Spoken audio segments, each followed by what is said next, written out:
Very good morning, students. Welcome to the class. In the previous video, we studied the credit creation process by commercial banks. It was some difficult. Many of you may be having problem in the process of credit creation. But look at the board. This is not so difficult. Beta, I told you that credit creation process means the commercial bank creates demand deposits in the market many times more than the cash reserve available with them. Are you getting my words? जितना cash bank के पास होता है उससे कई ज्यादा गुना bank market में credit दे देते हैं, उधार दे देते हैं in the form of demand deposit. इसी बात को अपन क्रेडिट क्रिएशन कहते हैं। अब ऐसा कैसे होता है वो आप देखिए, मैंने आपको पहले भी बताया था कि फॉर एग्जांपल कैश के बैंक के पास कैश है कितना, ₹1000, और बाय डिफॉल्ट बैंक को पता है कि उनको कैश रिजर्व रिक्वायरमेंट है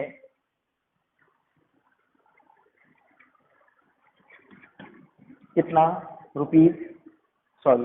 10% ऑफ डिमांड डिपॉजिट।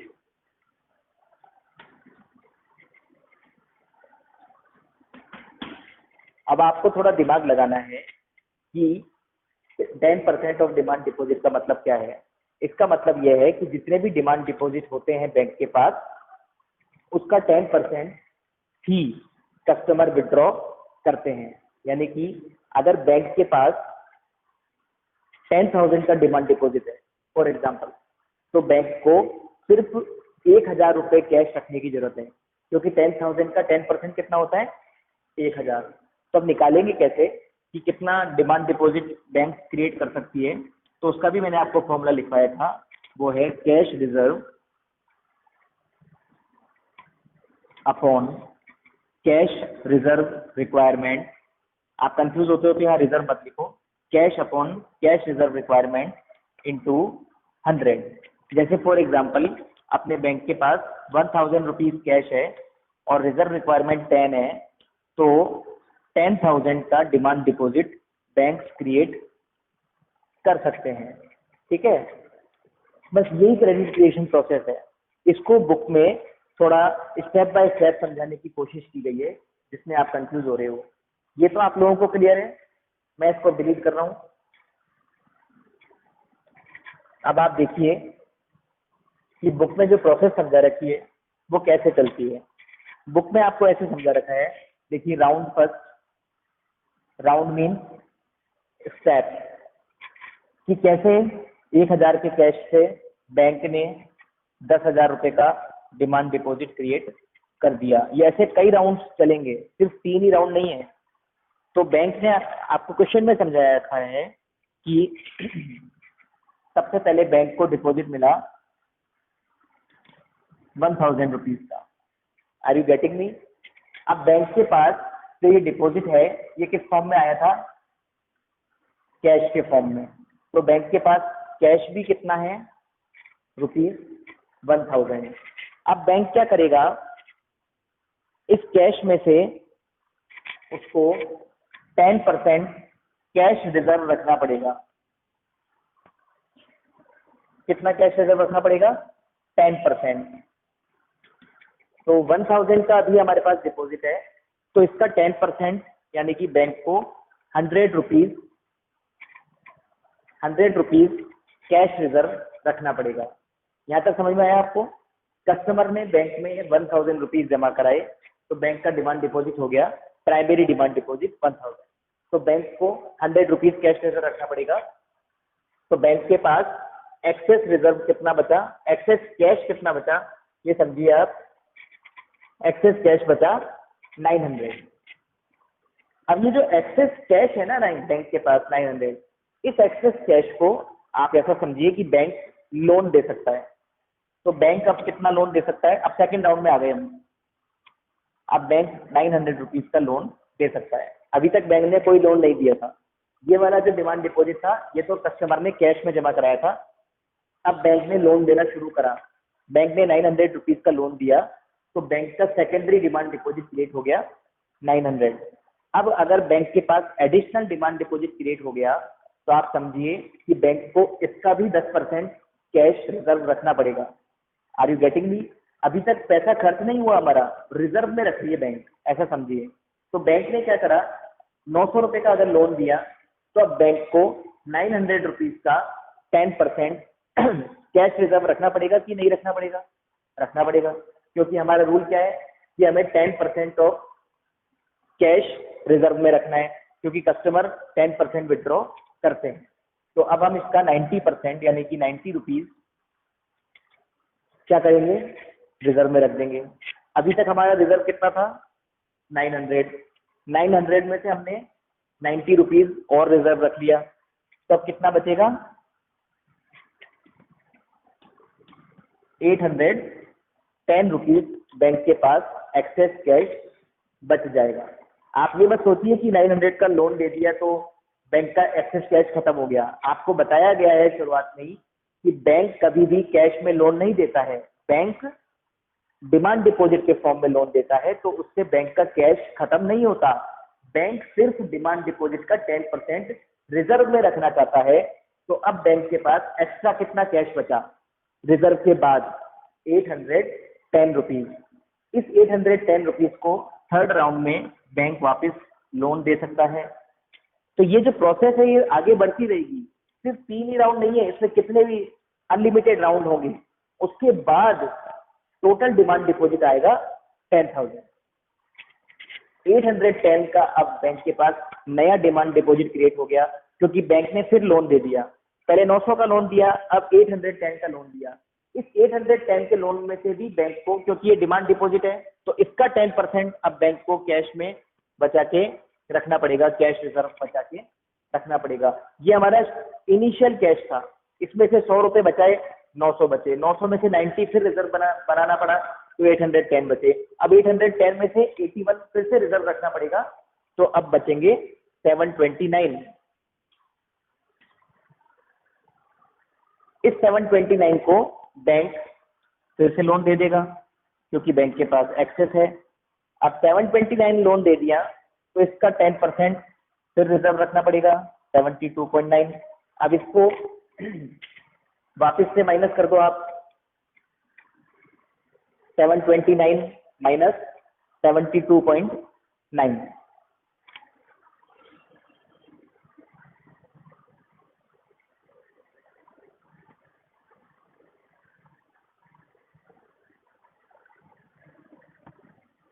ये आएगा आपका 856.1। 856.1 वापस से बैंक लोन दे सकता है।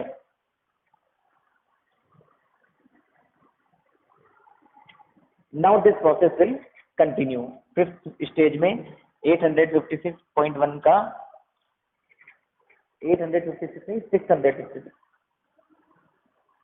656 का फिर से बैंक लोन दे सकता है। आप इस तरह से ये प्रोसेस चलती रहेगी। कब तक चलती रहेगी? लास्ट में जो डिपॉजिट है ना, ये आपके कई स्टेजेस के बाद टोटल 10,000 का डिपॉजिट मैक्सिमम बैंक क्रिएट कर पाएंगे।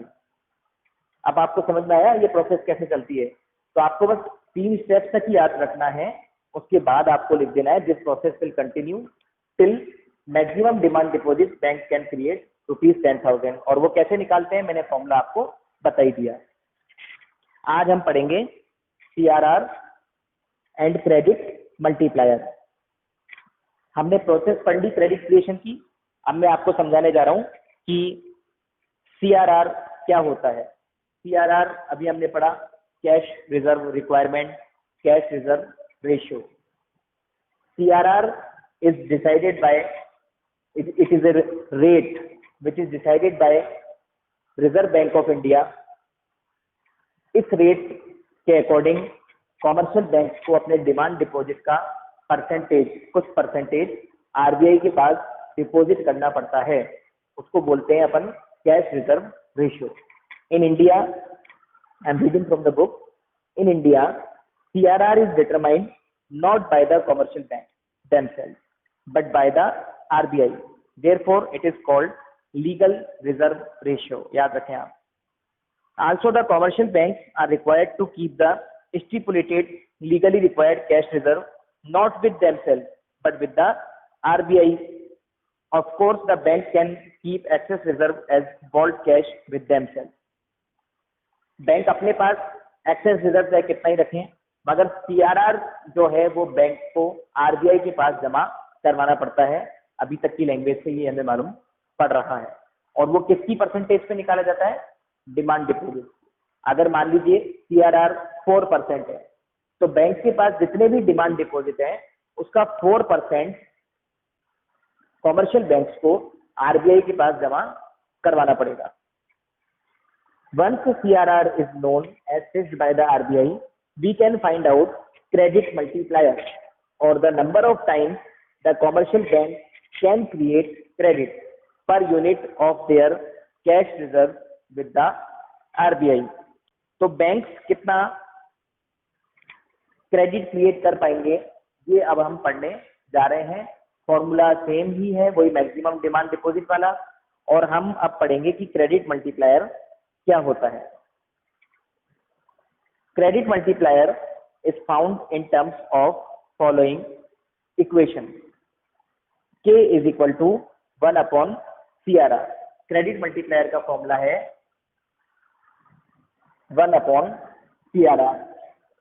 1/CRR क्यों कर रहे हैं? क्योंकि हमने पढ़ा था कि जितना कैश रिजर्व रिक्वायरमेंट है, जितना परसेंटेज, उसके हिसाब से ही डिटरमाइन होगा कि कितना क्रेडिट मार्केट में क्रिएट होगा। और मैंने आपको ये भी बताया था कि जितना सीआरआर बढ़ेगा, मैंने आपको एग्जांपल लेके बताया था कि अगर सीआरआर ज्यादा होगा तो क्रेडिट क्रिएशन कम होगा।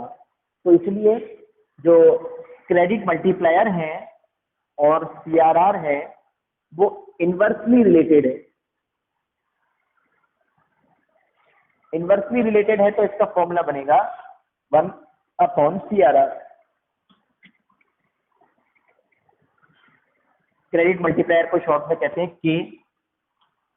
तो फॉर्मूला ऐसे लिखा जाता है K is equal to 1/CRR। For example, अगर CRR 10% है तो परसेंटेज हटाएंगे तो ऊपर 100 लग जाएगा, तो क्रेडिट मल्टीप्लायर आएगा 10 टाइम्स। क्रेडिट मल्टीप्लायर का मतलब समझ में नहीं आया? क्रेडिट मल्टीप्लायर का मतलब होता है कि हम कैश रिजर्व के तुलना में कितना ज्यादा डिमांड डिपॉजिट मार्केट में क्रिएट कर सकते हैं। इसका दूसरा फॉर्मूला देखिए, तब आपको अच्छा समझ में आएगा। क्रेडिट मल्टीप्लायर का दूसरा फॉर्मूला है maximum demand deposit that bank can create upon cash reserve with the bank. Balance जो था 1000 रुपये हमारे एग्जाम्पल में, तो हमारे एग्जाम्पल में 10,000 का डिमांड डिपॉजिट बैंक ने क्रिएट किया था और बैंक के पास रिजर्व था 1000। तो ये जो इन दोनों के बीच में रेशियो है ना कि इसके कितने मल्टीप्लाई में ये डिमांड डिपॉजिट बैंक क्रिएट करता है, इसको बोलते हैं क्रेडिट मल्टीप्लायर। इसके दो फॉर्मूले हैं, दोनों मैंने आपको लिखवा दिए। Maximum demand deposit upon cash reserve और दूसरा फॉर्मूला है 1/CRR। It implies that if CRR is equal to 10%, then the commercial banks can create money 10 times of their cash reserve with the central bank. अगर CRR 10% है तो इसका मतलब ये है कि जो कॉमर्शियल बैंक हैं वो अपने कैश रिजर्व का 10 टाइम्स मार्केट में क्रेडिट क्रिएट कर सकते हैं। और ये तो हमने अभी एग्जांपल में देख ही लिया। If cash reserves are 10,000, the commercial banks can create credit as per the following equation. Credit creation or money creation is equal to 10,000 into 1/10%। ये कौन सा फॉर्मूला है? ये बुक में लिख लीजिए आप। ये वो वाला फॉर्मूला है जो हमने अभी थोड़ी देर पहले पढ़ा था। Maximum demand deposit is equal to cash reserve upon CRR into 100, उसी से निकाल रहे हैं। तो 10,000 अपॉन 100 अपॉन 10 इंटू 100, तो आंसर आएगा 1 में। तो हमने क्या देखा कि मैक्सिमम डिमांड डिपॉजिट, अगर CRR 10% है तो maximum demand deposit bank 10 times create कर सकते हैं अपने कैश रिजर्व का। आगे पढ़ते हैं अपन। Note that this is the maximum amount of money credit that the commercial bank can create given their cash reserve. ये मैक्सिमम है, जरूरी नहीं है कि हर बैंक 10 गुना ही कैश वो मार्केट में क्रेडिट क्रिएट करेगा, मगर ये उनकी मैक्सिमम लिमिट है, ये बताना चाह रहे हैं आपको। This is because CRR is legally determined by the RBI and the commercial bank must comply with it. Commercial bank को सीआरआर के अकॉर्डिंग ही चलना पड़ता है। अगर सीआरआर आरबीआई बढ़ा देगा तो कॉमर्शियल बैंक को उतना ही पैसा आरबीआई में जमा करवाना पड़ता है, यानी कि 4% से अगर 5% हो गया तो बैंक को अपना ज्यादा रिजर्व आरबीआई के पास रखना पड़ेगा। तो एक तरीके से कॉमर्शियल बैंक को कंट्रोल करने के लिए ही आरबीआई ने सीआरआर की रेट बनाई है कि अगर हम सीआरआर बढ़ा देंगे तो कॉमर्शियल बैंक कम लोन दे पाएगी, और अगर हम सीआरआर को कम कर देंगे तो कॉमर्शियल बैंक ज्यादा लोन दे पाएगी, क्योंकि उनकी क्रेडिट क्रिएशन कैपेसिटी बढ़ जाएगी। तो आप ये भी नोट कर लीजिए, if CRR is less, credit creation will be more, credit multiplier will be more, and if CRR is high, credit multiplier will be less। मैं आपको एग्जांपल से बता दूं, अपना फॉर्मूला था 1/CRR, तो अपन ने अगर 10% रेट मानी तो 10 टाइम्स क्रेडिट मल्टीप्लायर आया। अब मैं इस रेट को बढ़ा के बता रहा हूँ आपको, अगर इस रेट को आप अगर 20 कर देंगे ना तो आपका सीआरआर, आपका क्रेडिट मल्टीप्लायर आएगा 5 टाइम्स। अब समझ में आया आपको? अगर सीआरआर की रेट कम है तो क्रेडिट मल्टीप्लायर ज्यादा है, अगर सीआरआर की रेट ज्यादा है तो क्रेडिट मल्टीप्लायर कम है। I hope you understand. This was the topic of today, that is credit multiplier. Okay, now we are going to study about the central bank. All of you know what is the meaning of central bank. Central bank is the head of all commercial banks. It is the apex bank, topmost bank of the country. It is the advisor of government. It is the agent of government. It issues currency in the country. These are the functionalities of a central bank. And the central bank in India is called Reserve Bank of India. The central bank is an apex bank that controls the entire banking system of a country. It is the sole agency of note issuing and controls the supply of money in the economy. It serves as a banker to the government and manages foreign exchange reserves of the country. Reserve Bank of India is the Central Bank of India. आप लोग वो central bank of India जो commercial bank है वो मत समझ जाना। Reserve bank of India को सेंट्रल बैंक कहते हैं इंडिया का, मतलब सेंट्रल मतलब टॉप मोस्ट बैंक, जो सभी बैंक का हेड है। हर बैंक को लाइसेंस आरबीआई से लेना पड़ता है।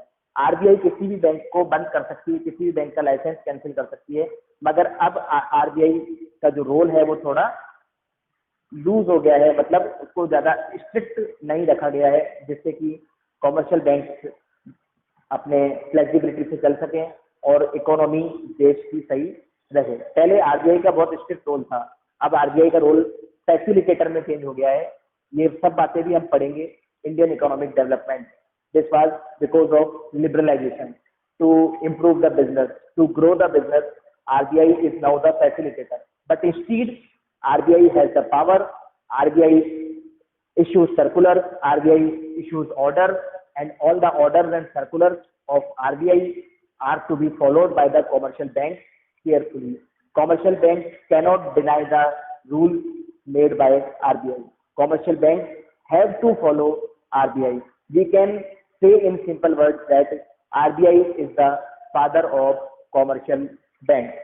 हर कॉमर्शियल बैंक के ऊपर जो बैंक है वो रिजर्व बैंक ऑफ इंडिया है। इसके बहुत सारे फंक्शंस हैं जो हम नेक्स्ट क्लास में पढ़ेंगे।